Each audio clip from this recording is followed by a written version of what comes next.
चंद्रशेखर आजाद के सामने अनिल मिश्रा का मिशन फेल। लाख कोशिशों के बाद भी बढ़ रहा आजाद परिवार। नहीं रुक रहे एएसपी के कदम, अनिल मिश्रा का घुट रहा दम। अनिल मिश्रा ने क्या सोचा था और क्या हो गया? उनको लगता था कि बाबा साहेब के नाम पर चोट करके वो उनके मानने वालों के हौसले को तोड़ देंगे, उनकी पार्टी को कमजोर कर देंगे। लेकिन यहाँ तो उल्टा हो रहा है। जब अनिल मिश्रा जेल की सर्द रातों में अपने लिए जरा सी गरमाई ढूंढ रहे हैं और उनके मनुवादी साथी बेल के लिए खेल खेल रहे हैं, तब ग्वालियर से सैकड़ों किलोमीटर दूर बैठकर चंद्रशेखर आजाद उनकी छाती पर मूंग दल रहे हैं। कैसे? चलिए वो आपको बताते हैं। अनिल मिश्रा से कोई आज की तारीख में पूछेगा कि उनका सबसे बड़ा दुश्मन कौन है, तो वो चंद्रशेखर आजाद का ही नाम लेंगे, क्योंकि आजाद समाज पार्टी के मुखिया अनिल मिश्रा के लिए डरावना सपना बनते जा रहे हैं। उधर अनिल मिश्रा जेल की सलाखों के पीछे बैठकर बाबा साहेब के वंशजों का तप देख रहे हैं और इधर दिल्ली में चंद्रशेखर आजाद का कारवां तेजी से आगे कदम बढ़ा रहा है। 6 जनवरी की दोपहर के समय दिल्ली में चंद्रशेखर आजाद की मौजूदगी में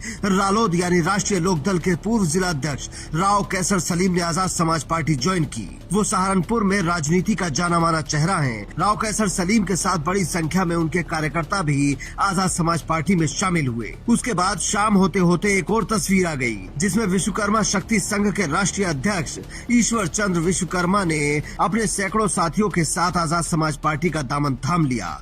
सोचिए, अगर अनिल मिश्रा को जमानत मिल गई तो वो जेल से बाहर आकर इन तस्वीरों को देखेंगे तो वकील साहब का क्या हाल होगा? उनको लगेगा कि हम तो इनको नुकसान पहुंचाने निकले थे और ये आगे बढ़ते जा रहे हैं। उधर रालोद के हाल ही में फिर से निर्विरोध राष्ट्रीय अध्यक्ष चुने गए जयंत चौधरी सोच रहे होंगे कि ये आदमी मेरी पूरी पार्टी को 2027 से पहले ही खाली करके मानेगा, क्योंकि इससे पहले भी रालोद के राष्ट्रीय महासचिव समेत कई बड़े नेता चंद्रशेखर आजाद के साथ आ चुके हैं। लेकिन अनिल मिश्रा के लिए इससे भी बड़ी परेशानी ये है कि मकरंद बौद्ध जेल से बाहर आ गए हैं, जिनके बारे में सोशल मीडिया से लेकर मेन स्ट्रीम मीडिया तक पर तरह तरह की बातें हो रही थी। इन्होंने ही अनिल मिश्रा पर केस दर्ज करवाया था और उनके वकील अदालत में बार बार कह रहे थे कि वो तो फरार आरोपी है, उसने कैसे शिकायत दर्ज करवा दी।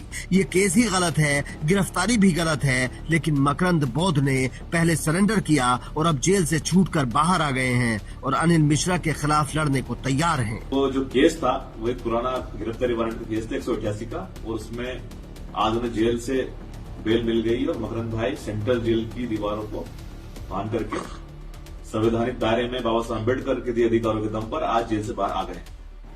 वहीं दूसरी ओर जिन लोगों ने अनिल मिश्रा की भविष्यवाणी की थी कि मंगलवार की शाम तक बाहर होंगे मिश्रा जी, लेकिन Anil Mishra and company jail के अंदर ही सड़ रही। तो जो बाबा साहब अम्बेडकर का विरोध कर रहे हैं, ये संवैधानिक अधिकारों के मूल्यों का विरोध कर रहे हैं, उनकी सही जगह जेल में है। और ये सिद्ध हो गया कि आप इस भारत देश के अंदर सामाजिक सौहार्द बिगाड़ने का काम करेंगे, या एकता अखंडता को तोड़ने की बात करेंगे, या फिर बाबा साहब अम्बेडकर के पुतले को जलाने का प्रयास या उनके फोटो को जलाकर आप अपनी विचारधारा को बढ़ाने का प्रयास करेंगे, तो गलत है। मतलब अनिल मिश्रा के लिए चारों तरफ से ऐसी खबरें मिल रही हैं जो उनको पसंद नहीं आएंगी, और ऊपर से इतने दिन जेल में काटने पड़े सो अलग। अब सोचिए, अगर 2027 तक आजाद समाज पार्टी इसी तरह से बढ़ती रही और उत्तर प्रदेश में उन्होंने अपनी ताकत बना ली, तो अनिल मिश्रा जैसे लोगों का क्या होगा? क्योंकि अभी तो चंद्रशेखर आजाद के पास केवल एक सांसद है और भीम आर्मी की ताकत है। अगर सरकार में किसी तरह की हिस्सेदारी बन गई तब क्या होगा? यही बात शायद मनुवादियों को परेशान कर रही है। इसीलिए वो किसी भी कीमत पर चंद्रशेखर आजाद को गिराना चाहते हैं और राजनीतिक तौर पर अपंग बनाना चाहते हैं। आपको क्या लगता है, क्या चंद्रशेखर आजाद अपने मकसद में कामयाब होंगे या फिर मनुवादी? कमेंट करके जरूर बताएं। Bureau report, Indian news.